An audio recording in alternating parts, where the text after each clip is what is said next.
حضرت موسیٰ علیہ السلام کا واقعہ صبر، ہمت اور اللہ کی قدرت کی مثال۔ مصر کا بادشاہ فرعون بے حد ظالم اور گھمنڈی تھا۔ اس نے خود کو خدا بنا لیا تھا اور لوگوں کو مجبور کر دیا تھا کہ وہ اس کی ہی عبادت کریں۔ اس نے بنی اسرائیلی قوم کو غلام بنا رکھا تھا اور ان پر طرح طرح کے ظلم ڈھا رہا تھا۔ اسی دوران اس نے یہ سنا کہ بنی اسرائیل میں ایک لڑکا پیدا ہوگا جو اس کی حکومت کو ختم کر دے گا۔ اس ڈر سے اس نے حکم دیا کہ جو بھی لڑکا پیدا ہو اسے قتل کر دیا جائے۔ اسی سمے حضرت موسیٰ علیہ السلام کی پیدائش ہوئی۔ ان کی ماں کو یہ ڈر تھا کہ فرعون کے سپاہی ان کے بیٹے کو مار ڈالیں گے، لیکن اللہ نے ان کے دل میں یہ بات ڈالی کہ وہ موسیٰ علیہ السلام کو ایک ٹوکری میں رکھ کر دریا میں بہا دیں اور بھروسہ رکھیں کہ اللہ ان کی حفاظت کرے گا۔ اللہ کی قدرت دیکھیے کہ وہ ٹوکری بہتے بہتے فرعون کے محل تک پہنچ گئی۔ فرعون کی بیوی حضرت آسیہ رضی اللہ تعالی عنہا بہت نیک اور رحمدل عورت تھیں۔ جب انہوں نے ٹوکری کھولی تو اس میں ایک خوبصورت بچہ دیکھا جس سے ان کا دل بھر آیا۔ انہوں نے فرعون سے کہا کہ اس بچے کو مت مارو، میں اسے پالوں گی، ہو سکتا ہے کہ یہ ہمیں فائدہ پہنچائے یا ہم اسے اپنا بیٹا بنا لیں۔ فرعون راضی ہو گیا اور اس طرح حضرت موسیٰ علیہ السلام اسی فرعون کے محل میں پلے بڑھے جو انہیں مار دینا چاہتا تھا۔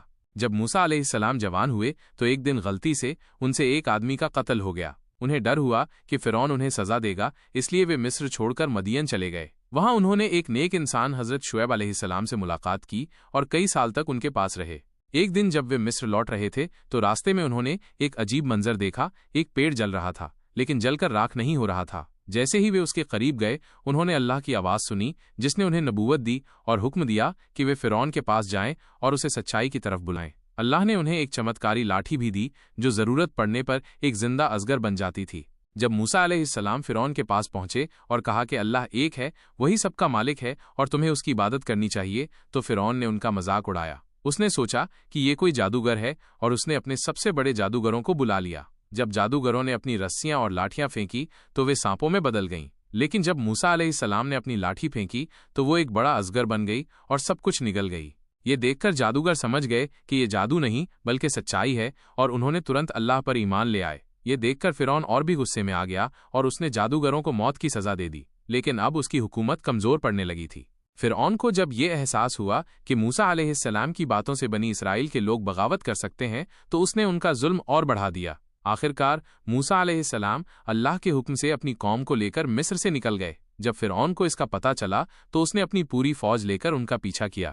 جب بنی اسرائیل ایک سمندر کے کنارے پہنچے تو وہ گھبرا گئے۔ ان کے سامنے گہرا سمندر تھا اور پیچھے فرعون کی فوج۔ انہیں کوئی راستہ نظر نہیں آ رہا تھا، لیکن موسیٰ علیہ السلام کو اللہ پر پورا یقین تھا۔ انہوں نے اپنی لاٹھی کو سمندر پر مارا اور اللہ کے حکم سے پانی دو حصوں میں بٹ گیا۔ سمندر کے بیچ میں ایک سوکھا راستہ بن گیا اور بنی اسرائیل اس راستے سے پار ہو گئے۔ جب فرعون اور اس کی فوج بھی اسی راستے سے جانے لگے تو اچانک پانی واپس آ گیا اور فرعون اپنی پوری فوج کے ساتھ ڈوب گیا۔ مرنے سے پہلے اس نے کہا، اب میں بھی ایمان لاتا ہوں، لیکن بہت دیر ہو چکی تھی۔ اللہ نے اسے اس کی ظلم کی سزا دے دی۔ اس طرح حضرت موسیٰ علیہ السلام اور بنی اسرائیل اللہ کی مدد سے